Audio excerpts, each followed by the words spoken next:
sveiki visi, vėl Vilspotas. Žinot, kaip mūsų rasti Kaune, dabar papasakosim, kaip mūsų rasti Vilniuje. Esam Varnės gatvėje ir mūsų rasite šitam pastate tiesiog iš kitos pusės. Jums reikės važiuoti šio gražiu asfaltuotų keliuku iki va štai ten Euromaster. Privažiavus Euromaster, mes esame priešais jos, po dešinę. Matot vėliavas, matot iškabas ant vartų, einam pažiūrėti iš arčiau. Pirminėjau, matote iškabas, matote duris, pro kurias įėjus.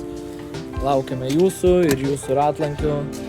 Aišku, laukiame ir klientų, kurie nori atsimti ratlankius, nes turim jų nemažai čia paruoštų. Vasarinių ratlankių sezonas jau ne už kalnų, taip kad nepalik vasarinių ratlankių remonto, montavimo, lyginimo ar dar kažkokių kitų pasirašymo sezonui darbų paskutiniai minutiai ir ruošk ratlankius kuo anksčiau. Vilnius, Varnės gatvė 2. Ir dar kol nepamiršau, turiu gerą žinią Vilniečiams. Nežinau, kiek jūs žinote, bet mes pradėjom prekiauti naujom padangom. Ir dažant ratlankius pas mus, mes galime pasiūlyti labai gerą kainą. Tiek vasarinių, tiek žieminių, nesvarbu. Skambinkit, rašykit. Surasim geriausią ir konkurencingiausią kainą rinkoje. Laukiam visų.